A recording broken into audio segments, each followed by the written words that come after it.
The day Winifred Hale buried her husband, the sky above Caldwell, Kansas turned the color of a bruise, and she told herself, standing at that freshly turned earth with 5 daughters arranged around her like a small, solemn army, that she would never need another soul to make her whole again. That was the spring of 1878, and Winifred meant every word of it. Thomas Hale had been a good man, or at least a well-intentioned one, but he had left this world owing 3 months of back taxes on their 160 acres of farmland, a debt to the grain merchant on Wheeler Street, and a broken water pump that had never quite worked right since the summer before. He had also left Winifred with 5 daughters, Clara, who was 17 and nearly a woman herself, then Rosalie at 14, Dottie at 11, little June, who was 8, and the youngest, Bess, who had just turned 5 and still sometimes asked when Papa was coming home for supper. Winifred was 37 years old. She stood 5 feet and 4 inches tall, had dark copper hair threaded with the first silver of grief and hard work, and hands that were no longer soft by any measure. She had a jaw that set itself hard when she had made up her mind about something, and she had made up her mind that morning at the graveside, watching the Reverend Dawson speak his words over Thomas's wooden box. She was going to keep that land. She was going to raise those 5 daughters right, and she was not going to lean on any man to do it. The people of Caldwell were kind enough in those first weeks. Mrs. Perkins brought a ham. Old Carter from the feed store let her carry her account another 30 days. But kindness in a cattle town only stretched so far, and by midsummer, Winifred had taken to rising before the sun every morning, working the kitchen garden until her back ached in a way that made her clench her teeth, and then managing the small herd of chickens and the 2 remaining milk cows that Thomas had not yet managed to sell or lose at cards, a vice she had only discovered after his passing, which had required its own private reckoning. Clara helped, fiercely and without complaint. She had her mother's jaw and her father's light eyes, and she could mend a fence post as well as any boy in the county, which she had demonstrated by the time July arrived. Rosalie was the dreamer of the group, always with a dime novel tucked under her pillow, always looking toward the horizon as if something wonderful was coming. Dottie was practical and bossy, and kept Bess from wandering into the creek more times than Winifred could count. And June was quiet and observant, and the one who noticed things the others missed, like the way the northwest fence had started to lean, or the way the smaller of the 2 cows was limping slightly on her front right leg. They were, all 5 of them, remarkable, and Winifred told them so regularly. "We do not wait for rescuing," she said one evening at the supper table, passing the corn bread around. "We are not the kind of women who wait. We are the kind who do." "Yes, Mama," they all said, in varying degrees of enthusiasm, and Rosalie said it while her eyes were still on the last page of her novel, which earned her a sharp look and a small smile that Winifred hid behind her coffee cup. The summer passed hard and the autumn passed harder. Winifred sold a portion of the East Fields harvest at a price that was not fair but was what she could manage, paid down the grain debt, and arranged with the county assessor, a lean, unhappy man named Griggs who smelled of tobacco and seemed to take personal pleasure in the misfortune of others, to pay the back taxes in installments through the following spring. Griggs did not look pleased at this arrangement, but he accepted it because he had no legal grounds to refuse, and Winifred had done enough research on the matter at the Public Land Office to know that before she walked into his building. Winter came to Caldwell with a ferocity that cracked the wooden slats of the barn and froze the pump solid for 2 weeks straight. They hauled water from the creek in buckets, all 6 of them, even little Bess with her small wooden pail, and Winifred boiled that water and rationed it, and they survived. One of the milk cows did not. She died on the coldest night in January, and Winifred went out to the barn alone and stood over her in the lamplight and allowed herself exactly 5 minutes of despair. Then she went back inside, woke Clara, and they spent the better part of the night working out a new plan for the spring planting to account for the lost milk income. By March of 1879, Winifred had managed to hold on to everything. She had not asked for help from any man.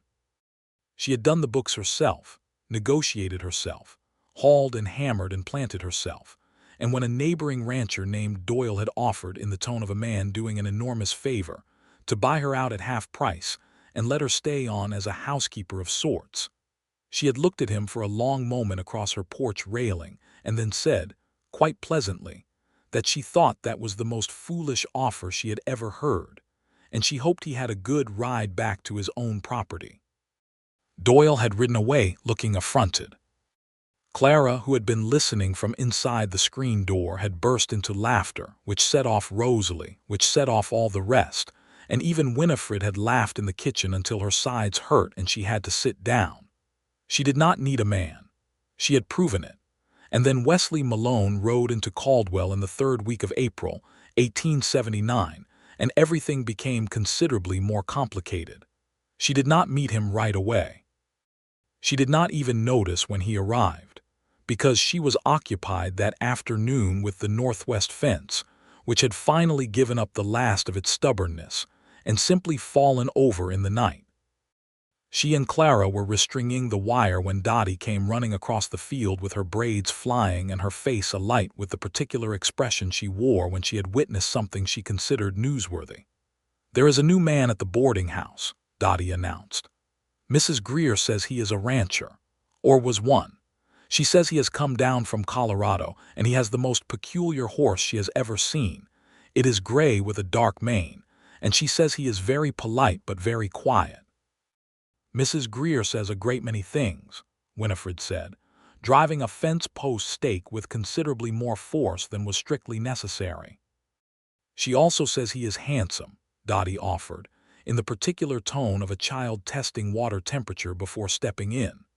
"Drive this post for me," Winifred said, handing Dottie the mallet. Dottie drove the post, somewhat crooked, and the subject was dropped. It was June who brought it up next, 2 days later, when she came home from fetching supplies at Carter's feed store with wide eyes and a very deliberate expression of nonchalance that fooled exactly no one. "I saw the new man," June said, setting the sack of cornmeal on the kitchen table. "He helped Mr. Carter move the heavy bags of feed from the wagon. Nobody asked him to. He just did it." "That is called being helpful," Winifred said, not looking up from the accounts book. "His name is Wesley Malone," June said. "Mr. Carter told me." "That is a fine name," Winifred said, still not looking up. "He has gray eyes," June said. "June." "Yes, Mama. The cornmeal needs to go in the tin." "Yes, Mama."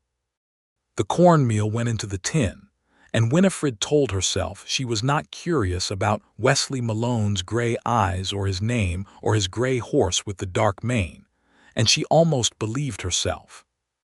She met him 4 days after that, on a Thursday morning at the general store, where she was purchasing a spool of thread, a tin of lamp oil, and trying to decide whether she could justify the cost of a new pair of work gloves when her old ones still had 6 months in them if she was careful. She was studying the glove display with the focused attention of a woman budgeting every cent when she became aware that someone had stepped up beside her and was also looking at something on the shelf. She glanced over automatically. He was tall, not unreasonably so, but tall enough that she had to adjust her gaze upward. He was wearing a plain work shirt, well-made but not new, and a hat that had clearly seen a great deal of weather. He had dark hair that had gone slightly long, and he was looking at the display of hardware tools with the same careful expression she was sure she herself wore when examining prices. His jaw was angular and clean-shaved, and when he became aware of her gaze he turned, and she saw that June had been accurate about the eyes. They were gray, and they were thoughtful in a way that was not entirely common. "Pardon me," he said, and stepped back slightly to give her more room, which was not strictly necessary given the width of the aisle. "Need," she said, and turned back to the gloves. "Those are good ones," he said after a moment. "The ones with the double-stitched palm, they last." She looked at him again. He was not looking at her with the particular expression men sometimes wore when they were trying to ingratiate themselves. He was looking at the gloves. "They are twice the price of the others," she said. They last 4 times as long, he said simply, and picked up a length of chain from the lower shelf to examine it. She thought about that. It was objectively good arithmetic. She picked up the double-stitched gloves and put the cheaper ones back. "You are new to Caldwell," she said. It was not a question. "Arrived last week," he said. "Wesley Malone." "Winifred Hale," she said. He nodded. "Mrs. Hale, Carter mentioned you." "Did he?" she said, in a tone that was neutral but precise. "Said you were the most capable woman in the county and the hardest negotiator he had ever dealt with," Wesley Malone said, and there was something in his voice that was not flattery. It was simply a statement of fact, delivered with the same directness one might use to note that the weather was fine. He said it as a compliment.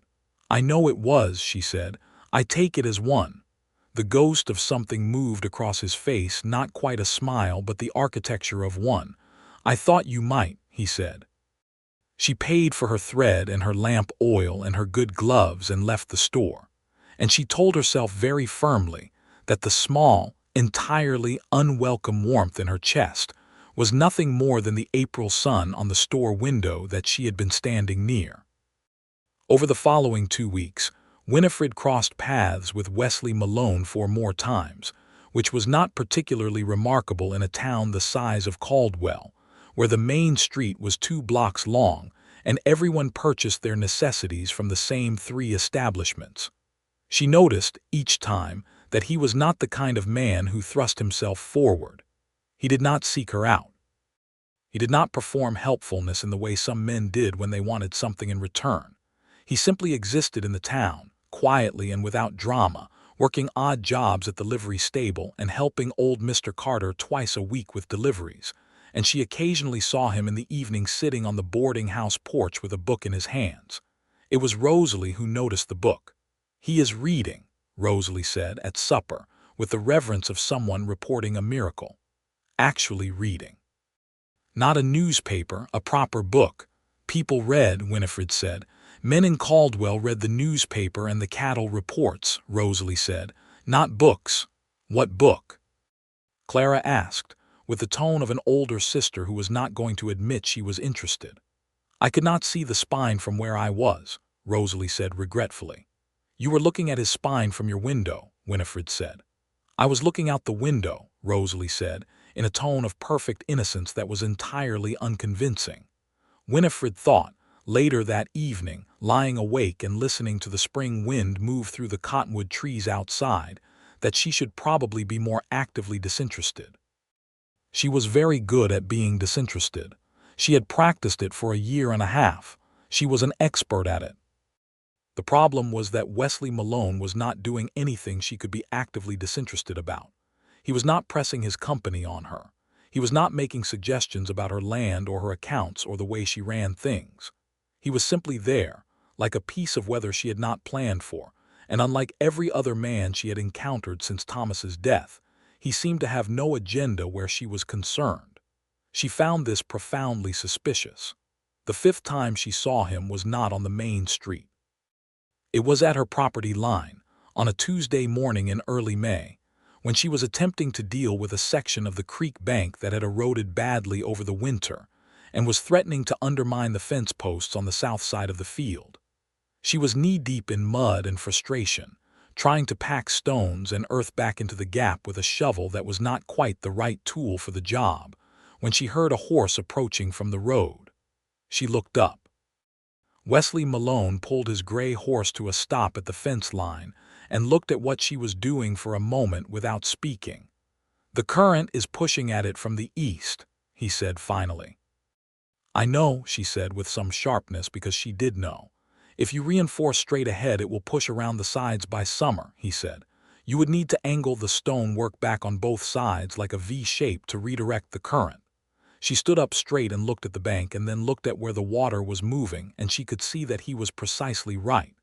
"I did not ask for your opinion," she said. "No," he agreed without offense. She looked at the bank again. She looked at the water. She looked at the current.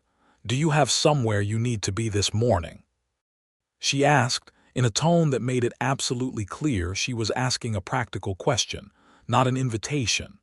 "Not particularly," he said, with the same absence of subtext. "Then get down from that horse and make yourself useful," she said, and turned back to the creek. He worked for 4 hours until the bank was reinforced correctly and the water was redirecting around the angled stonework exactly as he had described. He did not talk much, but he worked hard and he worked smart, and when she explained what she wanted done, he did it without second-guessing her method, which was so unusual that she kept checking to see if he was going to argue. He did not. When they were done, she was covered in mud up to her elbows and he was not much better. She went to the well and washed her hands and arms, and he did the same beside her. "Thank you," she said, because she was not ungrateful, only careful. "It was work worth doing," he said. "How long have you run this place yourself?" 14 months, she said. He nodded slowly, looking out at the field. "You have done well with it." "I know," she said. He looked at her then, and there was something in his expression that she was not accustomed to seeing from a man, not admiration of the performative kind, and not condescension dressed up as compliment. It was something closer to respect. Simple, unadorned, given without expectation of return. "I am sorry about your husband," he said.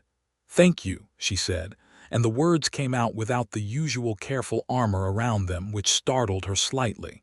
He gathered his horse's reins and swung up. "If that south section gives you more trouble, the angle of the stones matters more than the volume," he said, and rode away down the road toward town. And Winifred stood at her well and watched him go and felt, for the first time in 14 months, something that was not quite loneliness and not quite hope, but was disturbingly close to the border between them. She went inside and baked bread with particular ferocity and did not mention any of it at supper, but June had been watching from the kitchen window. "He stayed 4 hours, June said quietly at Winifred's elbow before bed. "He knows something about creek erosion," Winifred said. "He did not take any money for it," June said. "I did not offer any," Winifred said. "Mama," June said. "Go to bed," Winifred said gently. June went to bed.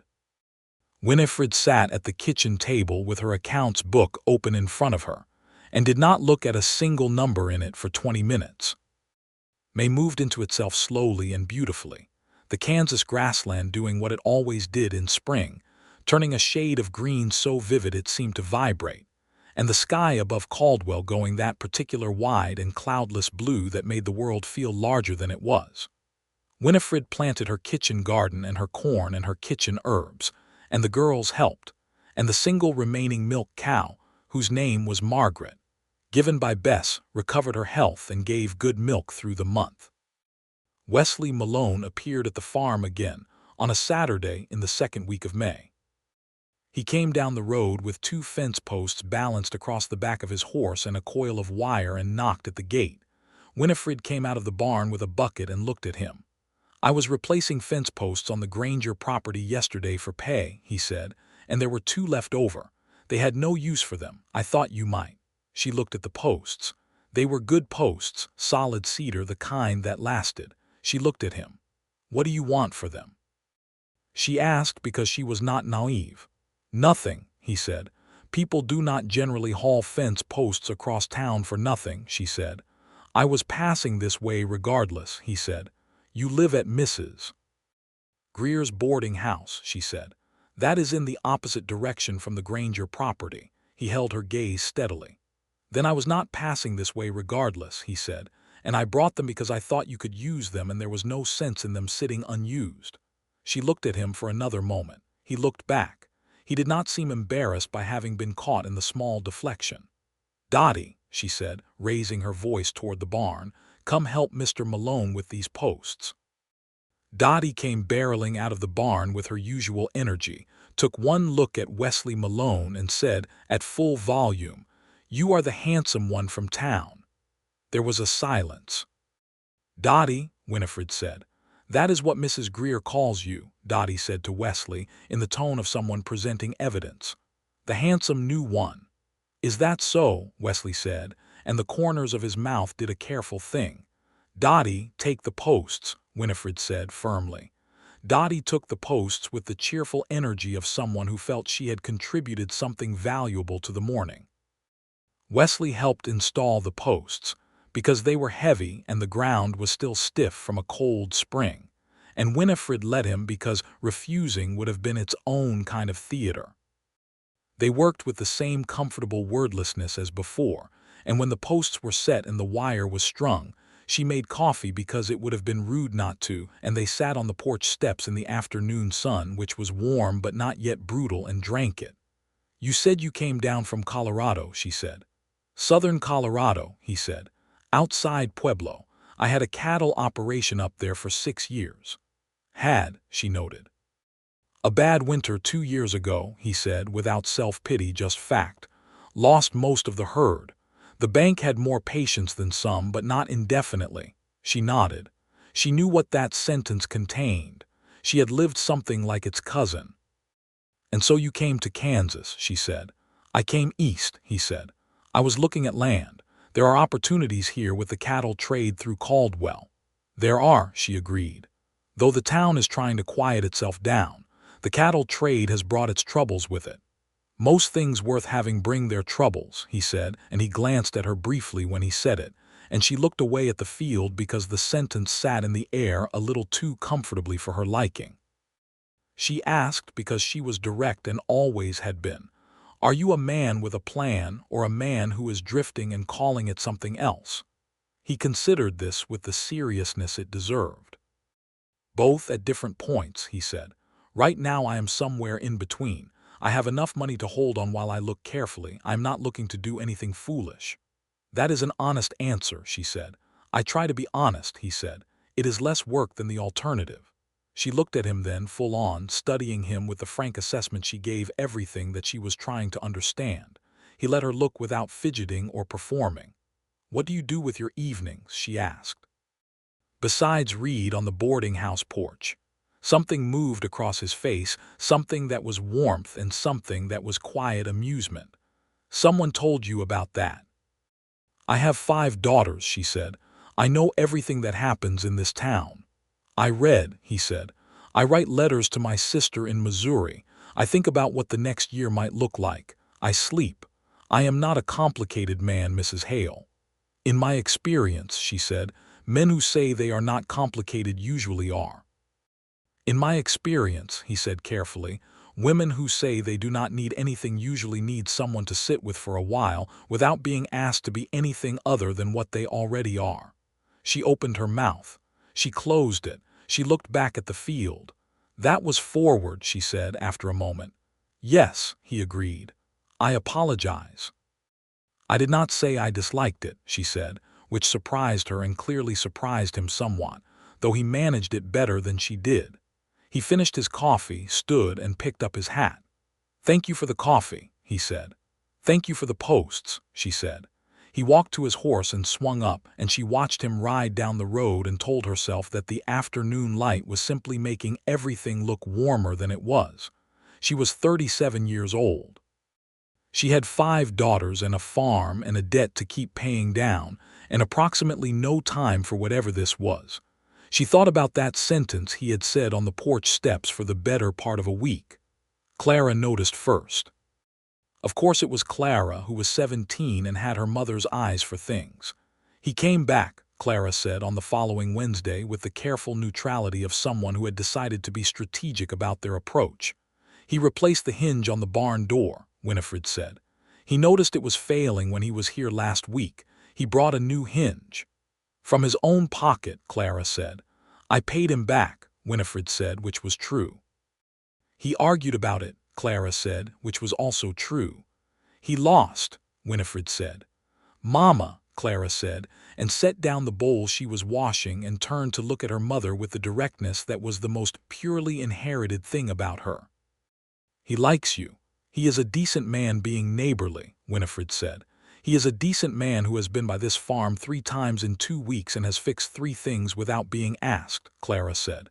"There are decent men all over Caldwell who have not done that once in a year and a half." "Your father's friends offered to help," Winifred said. "They offered," Clara said with precision. "He showed up." Winifred was quiet for a moment, drying a cup she had already dried. "You are 17, she said finally. "I have eyes," Clara said. "Have them somewhere else," Winifred said, but without heat, and Clara went back to washing the bowl and did not pursue it, because she was also wise enough to know when she had said enough.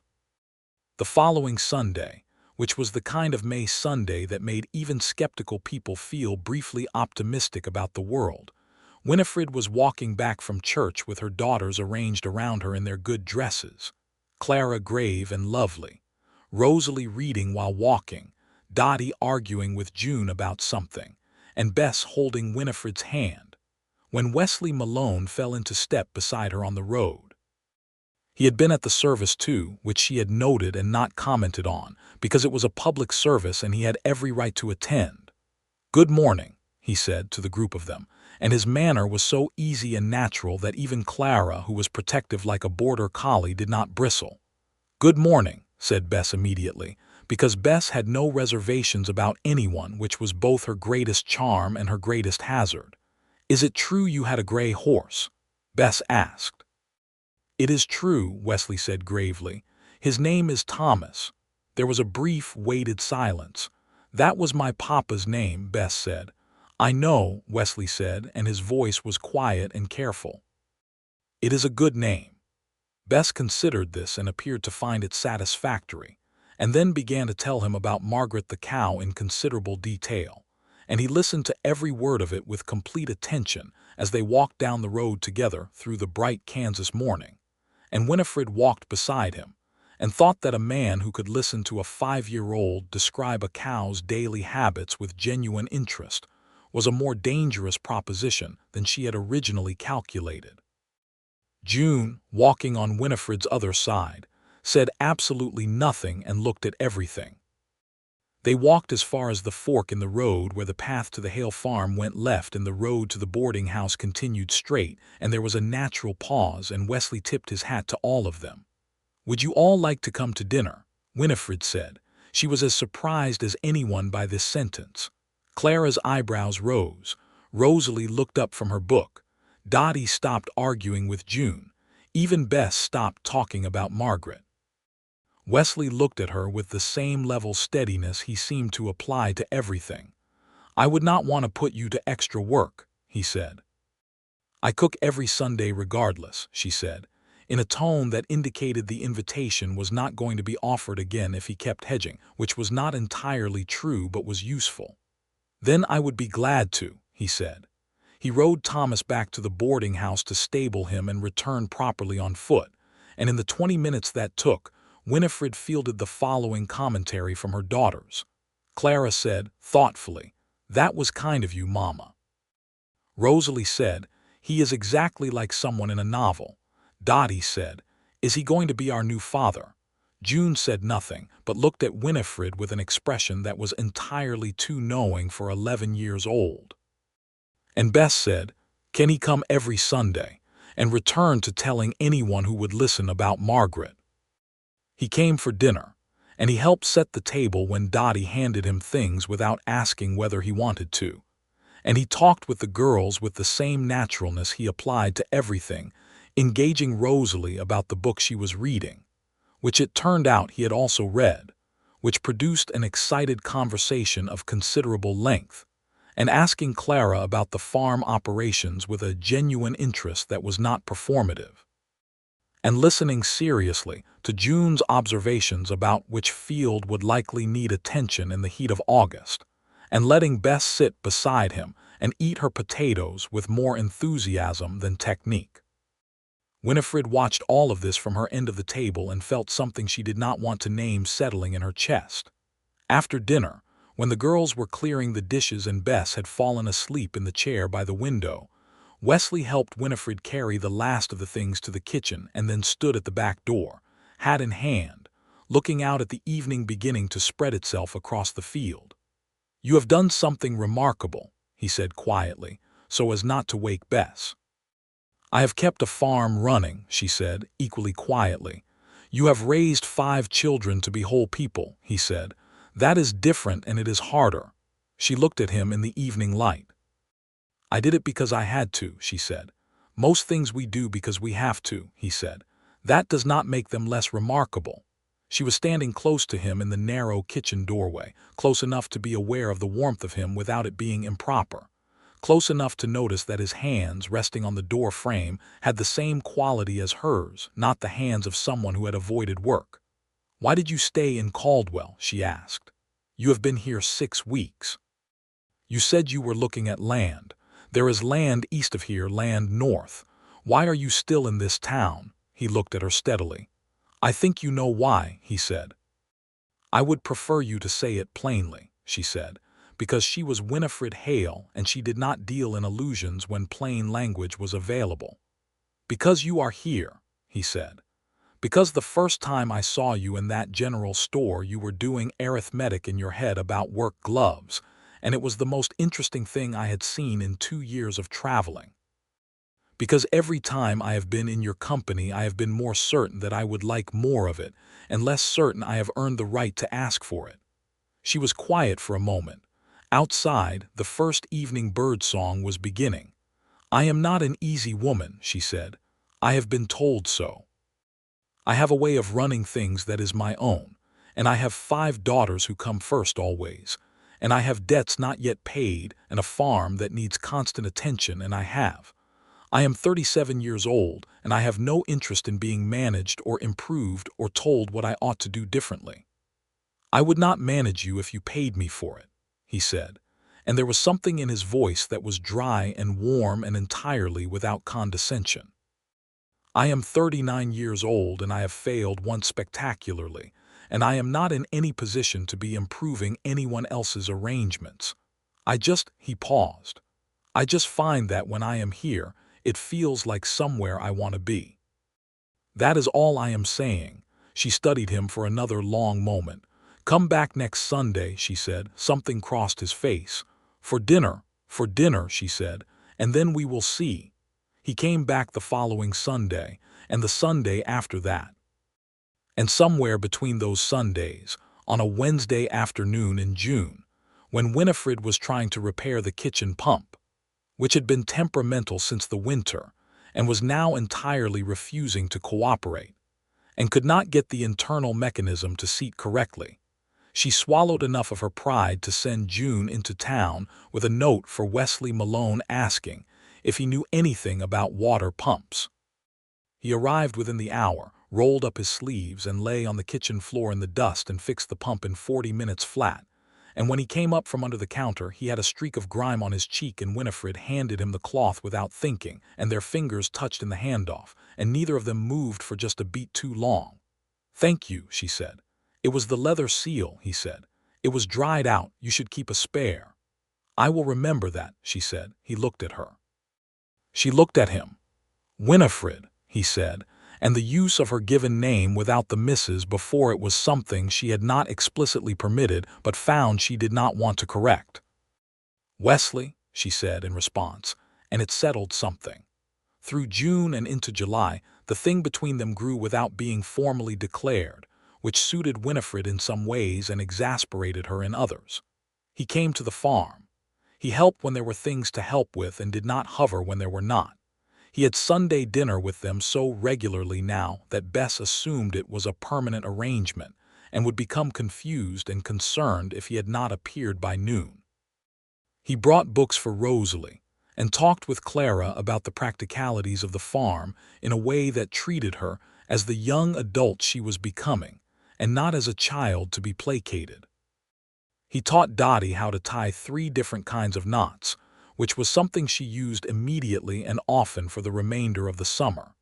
He asked June questions and listened to the answers, and June, who trusted slowly and deliberately, had begun to volunteer observations to him without being asked, which Winifred noticed was not a small thing.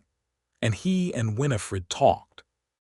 On porch steps, over coffee, walking the field edge in the evening. In the kitchen over accounts she sometimes showed him because his instinct for practical financial matters was sound, and she had no arrogance about using good thinking wherever she found it. They talked about Kansas and Colorado and what they had each wanted when they were young. They talked about Thomas, her husband, carefully and honestly. They talked about his cattle operation and what had gone wrong with it, and what he would do differently. They talked about the cattle trade through Caldwell and the politics of the region and the way the town was changing and whether it was changing for better or worse. He told her about his family, his mother who had died when he was 20, his father who had died not long after his cattle operation collapsed, and his sister in Missouri, Alina, who had 3 children and was married to a school teacher, and wrote him long, bossy letters about what he ought to be doing with himself. "What does she say you ought to be doing?" Winifred asked, on an evening in late July, sitting on the porch steps in the thick summer dark with fireflies in the field. "She says I ought to stop wandering and settle somewhere and stop being so careful about everything that I miss what is right in front of me," Wesley said. "She sounds like a sensible woman," Winifred said. "She is insufferably sensible," he said. "She is usually right." "What does she think is right in front of you?" Winifred asked. A pause. The fireflies continued their patient work. "I have written her about you," he said. Winifred was quiet for a moment. "What did you tell her?" "The truth," he said. "That I had met a woman who runs her own farm and raises 5 daughters and takes no nonsense from anyone and makes the best corn bread I have ever eaten and is the most real person I have encountered in longer than I can properly remember." Winifred sat with that. The night was warm and soft, and somewhere in the field a cricket was going at it with everything it had. "I have been thinking," she said slowly. "Yes," he said, and did not rush her. "I told myself when Thomas died that I would not need a man," she said, "and I have not needed one. I want you to understand that I mean that plainly, and I mean it as a true statement. I have managed everything. I have kept everything." "I know," he said quietly. "But needing and wanting are different things," she said, "and I think I am starting to want. And I do not know what to do with that, because I spent a great deal of energy convincing myself those were the same category." He turned to look at her in the dark, and his face was careful and warm, and she could see it even in the low light from the window. "I am not here to be needed," he said. "I want you to know that. If what you want is someone who sits with you and works alongside you and thinks you are the most extraordinary woman he has ever met and would like to be part of what you have built here, that is what I am offering. Not rescue, not management, just presence, if you will have it." She looked at him for a long time. "You are a very unusual man," she said. "I have been told," he said. She reached over in the dark and found his hand where it rested on the step beside her and placed her hand over it. And they sat like that for a while without saying anything, and the fireflies continued their business in the field. And it felt like the most natural thing in the world, which was exactly what made it so significant. Rosalie saw them from the upstairs window and very quietly did not say anything about it until the next morning, when she told Clara in a whisper that could be heard across the hall, and Clara said, "I know," in the tone of someone who had been waiting for quite some time for the obvious to become official.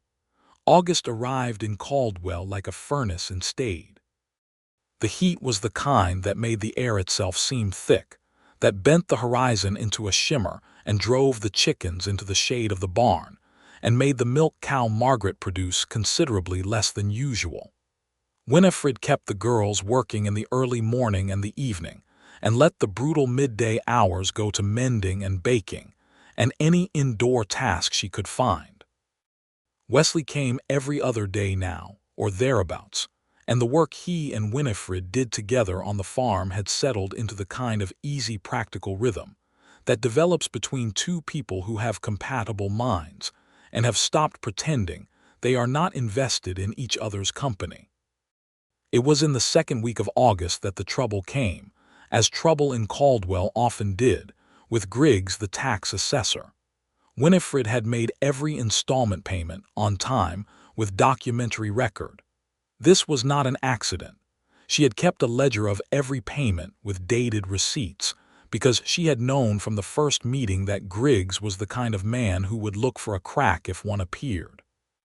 He appeared at her door on a Thursday morning with a deputy she did not recognize, carrying papers, and an expression that made Dottie go get Winifred before he had finished his opening sentence. "Mrs. Hale, Griggs said, with the particular satisfaction of a man delivering bad news he is enjoying. There appears to be a discrepancy in the recorded payments on the back tax account for this property. Winifred stood in her doorway with her arms folded. What discrepancy? She said. Our records indicate that the February payment was not received, Griggs said. Your records are wrong, Winifred said. I have the receipt. The receipt you have was issued in error, Griggs said, which was such a naked piece of dishonesty that it sat in the air for a moment like something with an unpleasant smell. I see, Winifred said. She looked at Griggs. She looked at the deputy. Come inside, she said, and we will look at the records together. She got her ledger. She got the receipts. She laid them on the table in a row, each one dated, each one signed by the assistant at the tax office who had been present for the February payment, a young man named Hobbs who had initialed the receipt alongside the office stamp. Hobbs signed this, she said. Hobbs has left the office, Griggs said. His signature remains on this document, she said. I cannot speak to what was recorded informally, Griggs began. It has the office stamp, she said, pointing to it. That stamp is not informal. That stamp is the county seal. A pause. There are legal questions about the validity of this particular. If you pursue this, Winifred said, with a quietness that was more alarming than shouting, I will go to the county judge with every record I have, every dated receipt, and I will also go to the newspaper, because Mr. Hollies at the Caldwell Post has a great deal of interest in the workings of this assessor's office, and I have maintained a cordial relationship with him for some time, and I will not be doing it alone. Griggs looked at her. Something in his expression recalculated. Additionally, said a voice from the kitchen doorway, and both Griggs and the deputy looked up with some surprise because neither of them had heard anyone come in the back door. I can speak to the February payment because I was with Mrs. Hale when she made it. I can tell you the exact time of day, the color of your assistant's coat, and what the weather was doing that morning. Wesley Malone was standing in the kitchen doorway with his hat in his hand, and his expression was entirely calm. Winifred had not known he was there. She had been so focused on Griggs that she had not heard the back screen door. Griggs looked at Wesley. Wesley looked at Griggs with the uncomplicated steadiness of a man who had ranched in Colorado and survived worse than a county bureaucrat with an agenda. I would think carefully, Wesley said, not unkindly, before deciding how to proceed. Griggs picked up his papers. He said he would review the records at the office and be in contact. He and the deputy left, and Winifred stood at her kitchen table and let out a long, controlled breath. You were not there for the February payment, she said to Wesley, who was still in the doorway. No, he said. You were going to lie for me, she said. I was going to tell him I could speak to the February payment, Wesley said, which I could have. I might not have been certain on the details of what I witnessed, but I was not going to let that man take your land. She looked at him. You did not need to do that, she said. I know, he said. I had it handled, she said. You absolutely did, he said. I am sorry I stepped in. I was standing in the kitchen and I heard him and he paused. I overstepped.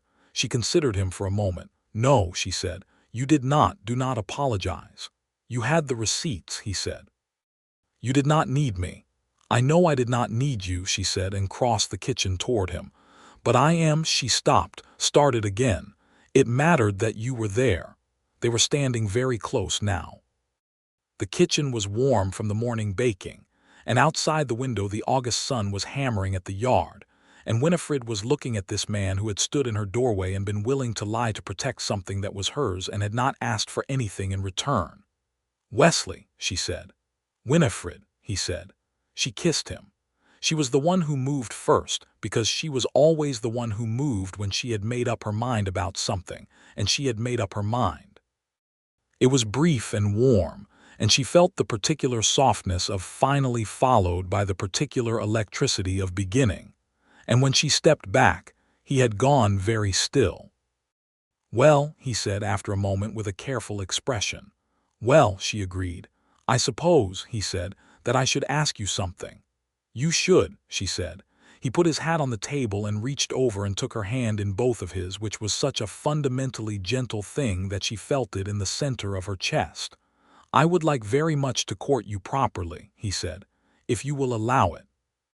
And if it leads where I hope it leads, then I would very much like to be here, not managing anything, not rescuing anything, just here, with you, in whatever form that takes. Proper courtship," she said, and her voice was steadier than she felt. "Yes," he said. "Though I acknowledge that I have been doing a somewhat informal version of it for 3 months, and you may feel the formal declaration is redundant." She laughed. She did not laugh often, and when she did it surprised people because it was full and genuine and changed her face entirely. He looked at her as if he was storing the sound of it somewhere careful. "It is not redundant," she said. "Ask me properly on Sunday, when the girls are there." "You want them there?" he asked. "They are not decorative," she said. "They are part of this, whatever this is or becomes." "I know," he said. "That is one of the things I love about you." The words settled between them quietly, and neither of them picked it apart. Sunday came with the particular softness of a late August morning that had decided not to be brutal for once. The girls were all home, and they were more dressed up than usual in a way that suggested they had been told something was happening, though Winifred had not told them anything, which meant that Clara had told them, which meant that Clara had deduced it, which meant that Winifred should perhaps not underestimate her eldest daughter. Wesley arrived at noon with his good shirt on, and his hat brushed, and Winifred's kitchen herbs from Carter's store, not flowers, which was the detail that made Clara raise her eyebrows and look at Winifred with a new expression. Because flowers were what a man brought when he wanted to be charming, and herbs were what a man brought when he was paying attention to what was actually useful in your life. He sat down with all 5 of them at the dinner table, and after the blessing was said, which Bess delivered with great sincerity and some theological improvisation, he set his fork down and looked around the table. "I would like to speak to all of you," he said, "because all of you matter to what I want to ask." Bess said, "Are you going to stay?" with complete candor. "I would like to," he said, "if your mother will have me, and if you will have me. I am not here to change anything. I am not here to take over anything. I am here because I would like to be part of what is already here if there is room for me in it." There was a brief silence.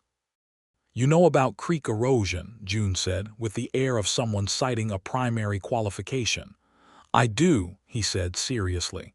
"You fixed the pump," Dottie said. "I did," he said. "You listened to me talk about Margaret for 45 minutes, Bess said." "Every word was interesting," he said without hesitation. Rosalie looked at him with the expression of someone running a final calculation. "Do you intend to read all the books you bring me or just loan them?" she asked. "Whichever you prefer," he said. Rosalie nodded, satisfied. Clara looked at her mother across the table. Something passed between them, something that was 17 years of mother and daughter and all the mornings and all the fences and all the buckets of water in January, and Clara looked back at Wesley with her clear, direct eyes. "You will not hurt her," Clara said. It was not entirely a question. "I intend never to," he said. "I cannot promise I will always be right or always be wise, but I can promise I will always be honest and I will always show up." Clara held his gaze for a moment. "Then you can stay," she said, with the authority of someone who had helped run the farm for a year and a half and had earned the right to say it. Winifred looked at Wesley, and Wesley looked at Winifred, and something that had been building since a Thursday morning in a general store, when she was deciding about work gloves, arrived at the place it had been heading all along. "Then ask me," she said to him quietly, while the girls maintained a very pointed non-observation of the proceedings. "Winifred Hale," he said, and his voice was low and steady, "I would like very much for you to marry me. Not because I think you need anything from me, but because I believe we would build something better together than we would separately, and because I have not looked forward to a day this much in longer than I can remember." "Yes," she said, without fanfare, because she was Winifred and she said what she meant. "I will." Bess, who had been physically vibrating with the effort of containing herself, let out a sound of pure delight and climbed partially into Wesley's lap, which he managed with the practiced patience of a man who had already been adopted by a 5-year-old and knew how to receive it. Dottie said, "Excellent," as if she had arranged the whole thing. June said, "Good," with the profound satisfaction of someone who had been watching carefully and had decided the outcome was correct. Rosalie said, "This is exactly like the ending of a novel," and looked deeply pleased. Clara said nothing at all, but when Winifred met her eyes across the table they were bright, and Winifred understood that her eldest daughter, who had mended fences and hauled water and kept her eyes open through all of it, was glad. They married in October, on a Saturday that was cool and bright, with the cottonwood trees in full gold and the Kansas sky doing its very best impression of infinity.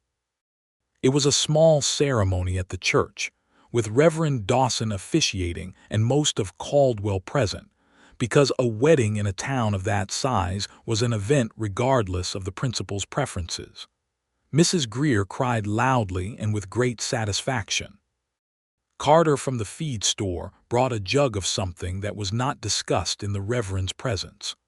Old Doyle, who had offered to buy Winifred out at half price and been sent firmly on his way, attended and looked like a man who understood he had miscalculated something important. Winifred wore a dress of deep blue that Clara had altered from an older one with considerable skill, and the effect was striking enough that Wesley stood at the front of the church and seemed to temporarily lose the ability to speak when she walked down the aisle, which was noted with great approval by Rosalie and whispered about at length. Their vows were the traditional ones from the Book of Common Prayer, which Winifred had requested, but when they were done Wesley said quietly, for her alone, "I am going to spend a long time making sure you never regret this." And she looked at him and said, "I know," and she meant it in the way she meant everything completely and without reservation. The reception was held at the farm, because the farm was where the life was, and the girls had decorated it with autumn branches, and the last of the kitchen garden's herbs and corn husks braided into something Dottie had seen in a book and replicated with characteristic determination. It was beautiful in the unpolished, particular way that things are beautiful when they are made by people who mean them. Wesley's sister, Eleanor, came from Missouri, which they had arranged at considerable effort, and she was a sturdy, bright-eyed woman of 35 who took one look at Winifred and said, "Thank God," with a relief that was the most sincere thing anyone said all day, which made Winifred like her immediately. "He has been alone too long," Eleanor said, quietly, when they had a moment. "He is not built for alone. He does not show it, but I know my brother." "He has not been showing it much," Winifred said. "No," Eleanor said, "but you would notice if you were paying attention." She looked at Winifred with her brother's same gray eyes. "You are, I think." "I am," Winifred agreed.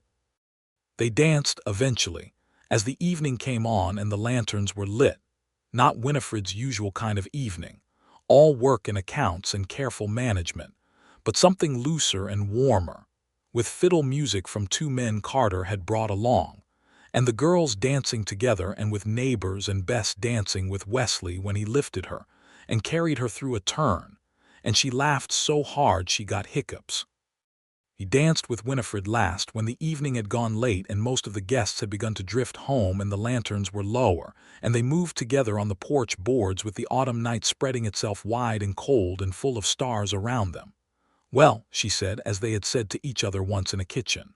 "Well," he said, holding her close. "Are you terrified?" she asked. "Completely," he said, against her hair. "You?" "I have been terrified since April," she said. "I am getting used to it." He laughed quietly and she felt it against her. 5 daughters, he said. They were always going to be a package arrangement, she said. "I know," he said. "I am grateful for it." She pulled back slightly and looked at him. "Why?" she said, because she wanted to hear it. "Because they are remarkable," he said, "and because they made me prove myself before you decided anything, and because any man worth his salt should have to prove himself before he gets to stand where I am standing." She kissed him in the dark on the porch of her farm, in the presence of the October stars, and it was nothing like what she had told herself she did not need, and everything like what she had not dared to want. The autumn settled into winter with the mercifully milder quality that sometimes visited Kansas in the years that were not trying to be catastrophic. Wesley moved properly into the farm, which was a matter of some rearrangement and some good humor, and Dottie reorganizing the barn tools in a way that Wesley initially could not find anything, which produced the first of what would become a running negotiation between the two of them about the correct location of every tool they both wanted to use. He and Clara established an easy, respectful working relationship that acknowledged she had been doing this for a year and a half and knew the property better than anyone, which Clara appreciated more than she said. She said it eventually in December when they were mending the northwest fence in the cold, when she said, "You do not assume you know better," and he said, "Why would I? You have been here longer," and Clara nodded, and that was that. The debts were fully cleared by February of 1880, the final installment to Griggs's office delivered with documentation in triplicate, because Winifred was not a woman who forgot what had happened in August. Griggs received the final payment with the expression of a man who had not been able to find his angle and knew it, and Winifred walked out of the assessor's office into the cold, bright February day and breathed it in and felt the particular satisfaction of a thing entirely finished. Wesley was waiting with Thomas the gray horse at the hitch post outside because she had told him where she was going. "Done?" he asked. "Done," she said. He reached down from the horse, and she took his hand, and he helped her up behind him, which was not how she usually got around, but which felt today like the right way to go home. She put her arms around him, and they rode back through the cold morning, and she thought about the spring of 1878 at Thomas Hale's graveside with 5 daughters around her like a small army, and she thought about everything she had built and kept and managed and done, and she thought about this man in front of her on the horse, and she thought that having been right about not needing anyone did not mean she had been wrong to want him anyway. They were different things, and she was glad she had eventually understood the difference. Spring of 1880 came green and urgent and full of work, and it was in April, a year, almost exactly, since Wesley Malone had ridden into Caldwell, that Winifred realized she was expecting a child. She told him on a Tuesday evening on the porch steps, which had become their habitual location for significant conversations. She said it plainly, in the direct way she said everything, and then she watched his face. He looked at her for a moment, and then he put his arm around her and pulled her close against him and said into her hair, "Are you happy?" "I am surprised," she said. "I thought at my age—" She paused. "Yes," she said. "I am very happy. Are you?" "I cannot adequately describe it," he said, which from Wesley Malone, who was economical with large feelings, was an enormous statement. The girls were told at dinner that Sunday, and the responses were entirely characteristic.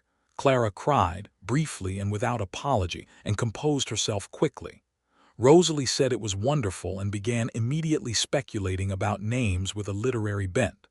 Dottie said, "I am going to teach it to tie knots from the beginning," with total seriousness. June said very quietly, "That is very good news, Mama," and meant every syllable. And Bess said, "Will it be a boy?" with the air of someone who had been thinking about this for some time. "It might be," Winifred said. Bess considered this. "Then I will teach it about Margaret," she decided. "It should know about Margaret." "Margaret will appreciate that," Wesley said gravely. The pregnancy was unremarkable in the physical terms of the era. Winifred worked as long as she sensibly could, accepted help when it was given, and asked for it when she needed it, which was something she had become marginally better at in the past year, though it would never be her instinct. In the heat of August, when she was large and uncomfortable, Wesley took over the heaviest of the farm work without comment, and without making her feel diminished by it, and she understood that this was the thing she had been unable to articulate to herself a year ago when she was trying to explain why wanting was different from needing. A man who stepped in not because you could not do it, but because he saw the cost of doing it and wanted to carry some of that cost, that was a different thing. That was not rescue. That was partnership, In late October of 1880, she gave birth to a boy. He came into the world with a remarkable amount of sound and a head of dark hair that was Wesley's. And when Winifred held him for the first time in the lamplight with the wind moving in the cottonwood trees outside, she felt something she did not have a name for that was not quite any of the things she had felt before, even with the girls, because this one came with the full weight of everything she had chosen and built and kept. Wesley came in from the hall, where he had been wearing a path in the floorboards for the better part of 2 hours, and stood beside the bed and looked at the baby with an expression of such complete, unguarded vulnerability that Winifred stored it somewhere she would keep for the rest of her life.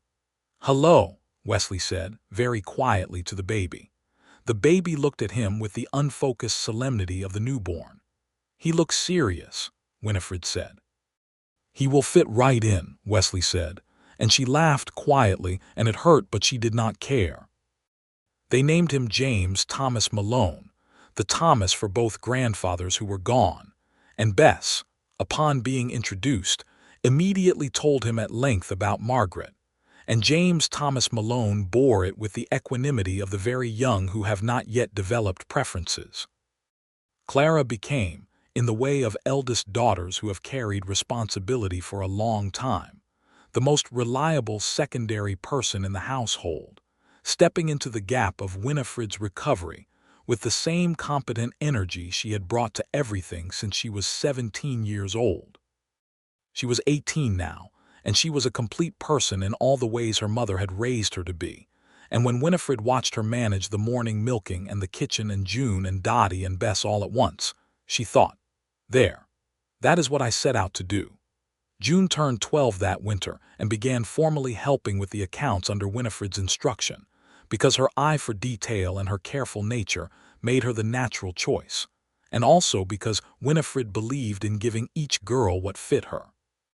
Dottie, at 12 herself now, going on 13, had developed a talent for carpentry of all things, having spent considerable time in the company of the farm's tools under Wesley's less structured and somewhat amused supervision, and she had built a new shelf in the barn and a small footstool in the kitchen, and was working on something ambitious and mysterious in the corner of the barn that she refused to reveal until it was finished.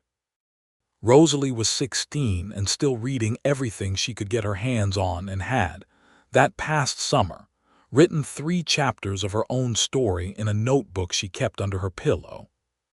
Winifred had read the first page with Rosalie's knowing permission and found it startlingly good, with a voice that was unmistakably her daughter's. "You should keep writing," Winifred had said. "I intend to," Rosalie had said, with the serenity of someone who already knew their own direction. "Good," Winifred had said, and that was that. The winter of 1880 into 1881 was their first full winter as a properly constituted family. Wesley, Winifred, all 5 girls, and James Thomas, who spent his first winter being passed between various sisters, and occasionally found in Bess's arms being narrated to about cows with considerable dedication. Wesley fixed the barn roof before the worst cold came, and Winifred organized their food stores with military precision, and they were warm and fed and whole through all of it. On a February evening when the snow was thick on the ground and James Thomas was asleep in his crib, and all 5 girls were doing various indoor occupations by lamplight, Clara sewing, Rosalie reading, Dottie working on something with a piece of wood, June doing accounts practice, Bess asleep curled in the chair like a small cat. Wesley and Winifred sat at the kitchen table with coffee and did nothing in particular, which was its own kind of luxury. "Alina writes that she wants to visit in summer," Wesley said. "Good," Winifred said. "I like her." "She likes you considerably," he said. "She says you are the best decision I ever made." "She is a sensible woman," Winifred said. He reached across the table and covered her hand with his, which was something he did simply and without announcement, the way he did most things. "Are you happy?" he asked. He asked her this with a regularity that she had initially found slightly startling and had come to depend on, not because she required the asking but because it meant he was paying attention.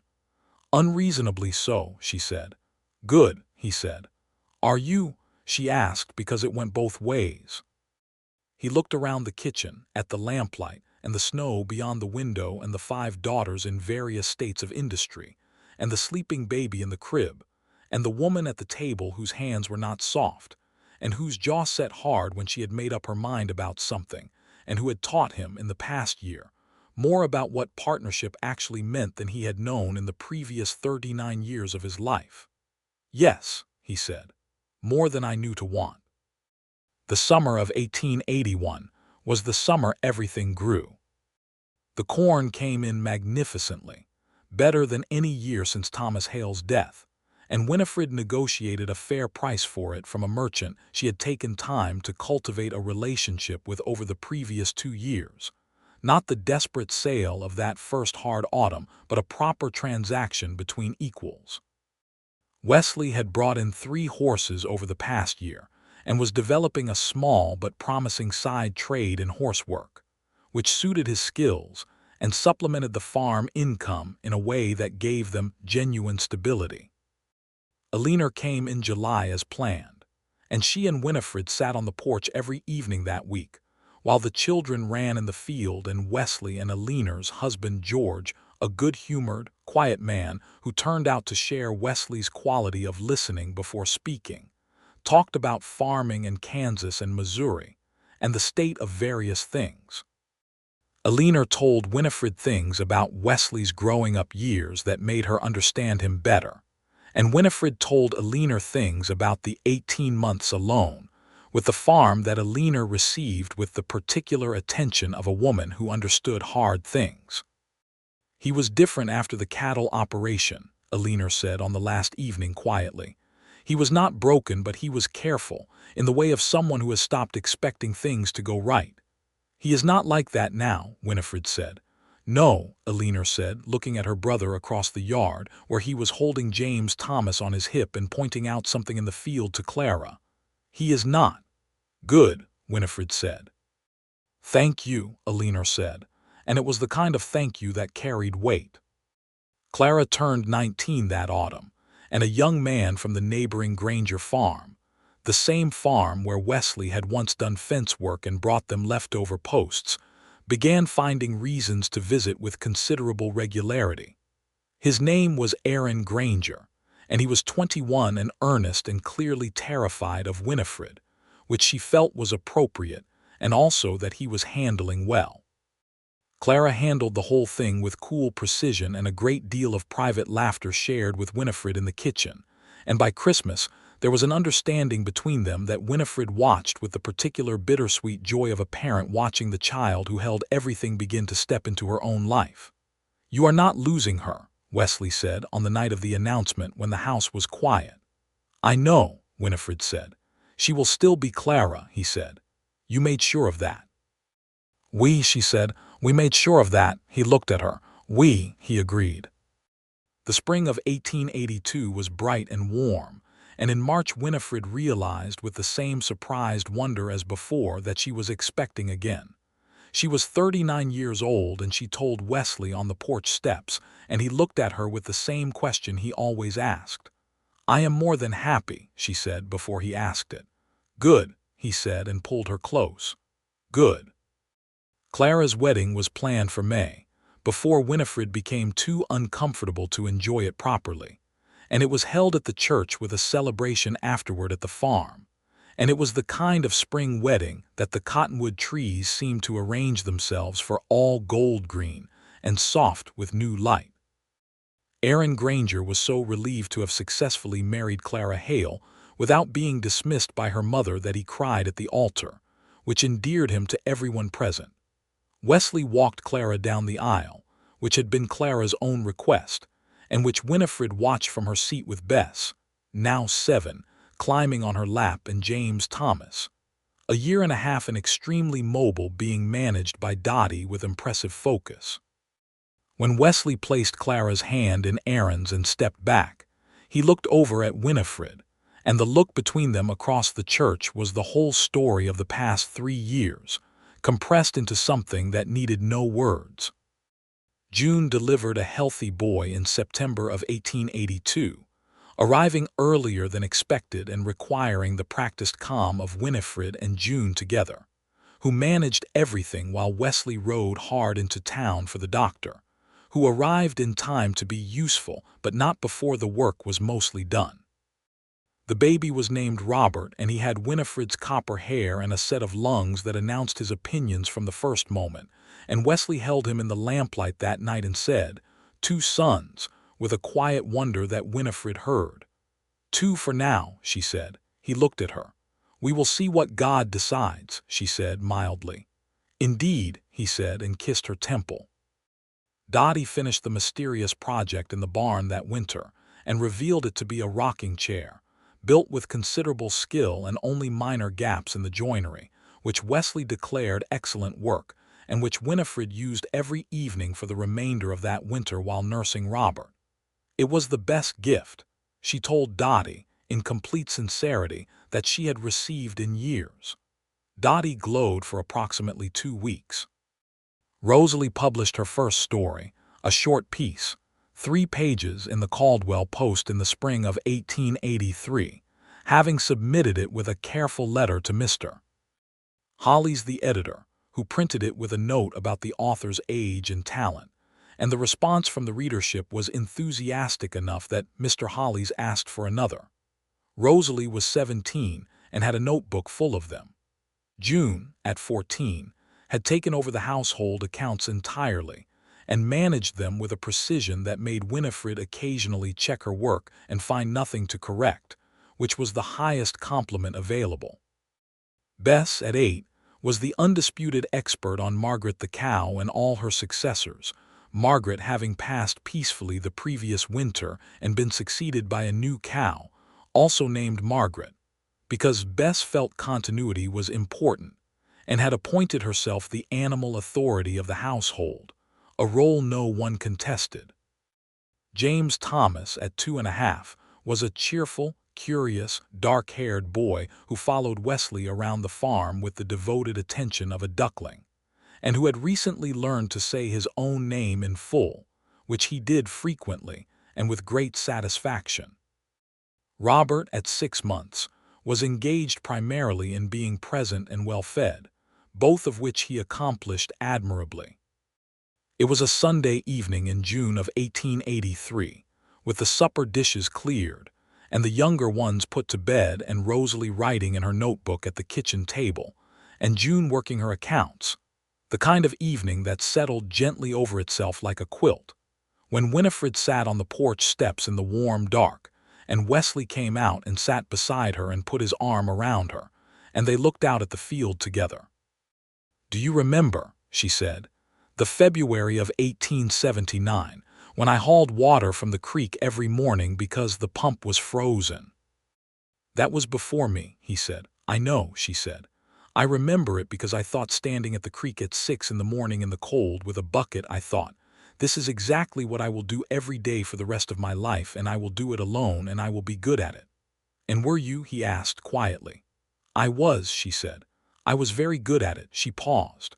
"But I was wrong about the alone part, not because I could not do it, because alone is not the same as strong." He held her closer. "No," he said, "it is not. I did not know the difference," she said. "I thought needing no one was the goal. I thought that was freedom." "What is it now?" he said. "What is freedom now?" She thought about it properly, in the way she thought about everything she was going to say, with meaning. "Choosing," she said. "Being able to choose. I did not need you to survive. I had proven I could survive. I chose you past that. That is the difference." He was quiet for a moment. "I am glad you chose me," he said. "I know," she said. "Winifred," he said. "Wesley," she said. "I love you," he said simply, in the way he said important things, without theater, without prelude, just the fact of it presented honestly and with his whole self behind it. "I love you," she said, equally simply, equally whole. The night was warm and full of insects and the smell of grass and earth, and somewhere in the field a cricket was making the same argument it always made at this hour, insistent and satisfied.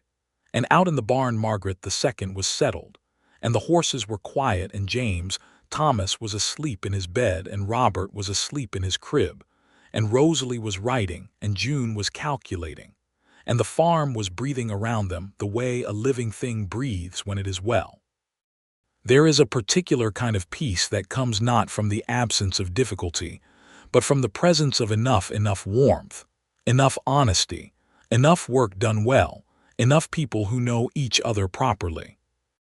Winifred Hale, who had raised 5 daughters to need no man and had meant every word of it and proven it beyond any reasonable doubt, sat on her porch steps in the June dark with her husband's arm around her and understood that the woman she had told herself she would be and the woman she had chosen to become were not in conflict. She had needed no one. She had chosen someone anyway. She had chosen well. The farm continued. The corn came up each spring. Margaret II gave good milk. Rosalie kept writing, and the notebooks filled, and 2 more of her pieces appeared in the post that summer and were read aloud in Mrs. Greer's parlor with considerable appreciation. Clara and Aaron settled into their life on the Granger farm with the pragmatic happiness of 2 people who had been honest with each other from the beginning, and Clara visited twice a week and worked alongside her mother on the days when the work required more hands, because Clara had not stopped being who she was and never would. Dottie built another chair, better than the first, and then a small table, and then began talking to the carpenter on Wheeler Street about apprenticeship in the way of someone who had already decided on a path and was simply informing the landscape. Wesley spoke to the carpenter on her behalf, not because Dottie could not speak for herself, but because he knew the man and the introduction would go better with it. And Dottie, who took after her mother in all the ways that mattered, accepted this practical assistance without surrendering an inch of her own authority in the negotiation. June remained the keeper of the numbers and the observer of things, and when she was not at the accounts she was at the window or the field edge, watching and noting in the particular way that made the farm run better for her presence in it. She was 14 going on 40, as Mrs. Greer said, and she was exactly what she was supposed to be.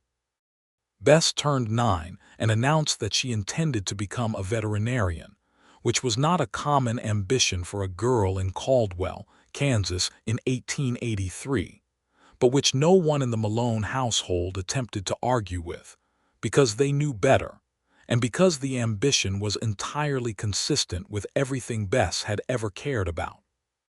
James Thomas learned to walk a fence rail without falling off, which he demonstrated with great pride to Wesley, who watched with the careful attention of a man trying to appear calm about a 2-year-old on a fence rail.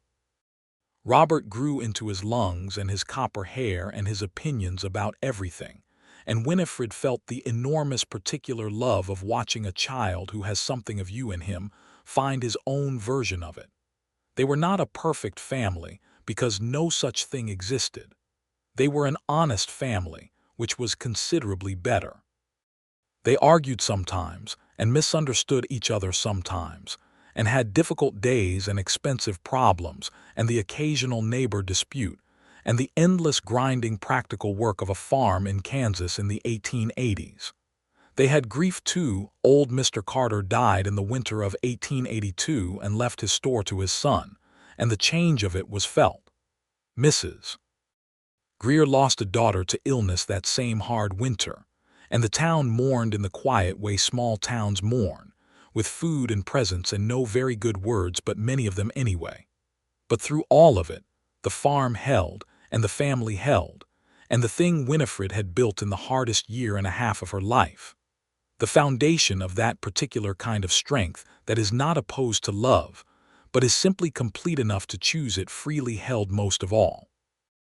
On a morning in September of 1883, when the light was doing that particular autumn thing it did in Kansas, gold and slanted, and a little mournful for the summer gone, Winifred stood at the kitchen window with her coffee and looked out at the yard where Wesley was teaching James Thomas to help brush Thomas the gray horse, who was old now and did not move fast, but was patient with the small hands that pulled at his mane.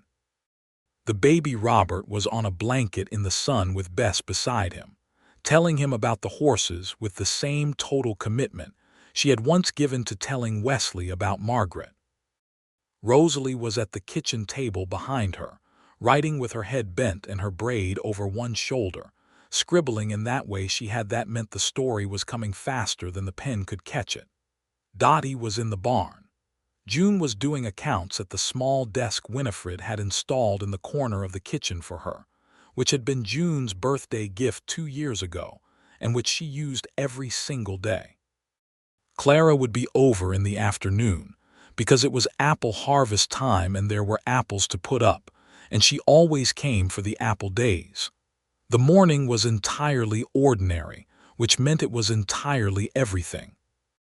Winifred thought, sipping her coffee at the window, about the woman at that graveside in the spring of 1878 who had looked at 5 daughters and the turned earth and the bruise-colored sky and decided she would need no man. She did not regret that decision. She had meant it, and it had been right for that morning, and for all the mornings that followed until the balance of her life shifted from survival into something larger. She had not needed Wesley Malone to save her. She had been very clear about that, and he had understood it, and that understanding was the foundation of everything they had built. But she had wanted him, past all her careful arrangements and her proven independence and her magnificent stubbornness, in the way that you want something that has nothing to do with necessity and everything to do with being fully alive. And she had been brave enough to say so eventually, which was not a different kind of courage from the courage of hauling water in January or standing down Griggs in her own kitchen. It was the same courage. It was always the same courage. It just wore different faces. Wesley looked up from the yard, as he sometimes did in the mornings when he felt her attention on him, and he found her at the window, and he held up James Thomas's small hand to wave at her. James Thomas waved his hand with complete enthusiasm and a large grin. Winifred waved back. Wesley smiled fully, unguarded with all of himself in it. She had been a widow who raised 5 daughters to need no man, and the man who had come anyway had been different. She had known it from the beginning, really. From the work gloves in the general store, from the creek bank in the spring mud, from the porch steps and the fireflies, and the way he had stood in her kitchen doorway and been willing to be honest about why he had come out of his way. She had known it, and she had made him prove it anyway, because she was Winifred Hale, and knowing was not the same as choosing, and she had always intended to choose for herself. She set down her coffee cup and went outside into the September morning, into the slanted gold light, and walked across the yard to where her husband and her son were standing with the old gray horse in the early sun. And when she reached them, Wesley put his arm around her without speaking, and James Thomas immediately needed her to look at something the horse was doing, which she looked at with complete seriousness. And the morning went on around them, bright and full and entirely, abundantly enough. The farm stood. The family stood. The woman who had raised 5 daughters to need no man looked at the life she had built and chosen and kept, and found it exactly what it was supposed to be, which was everything.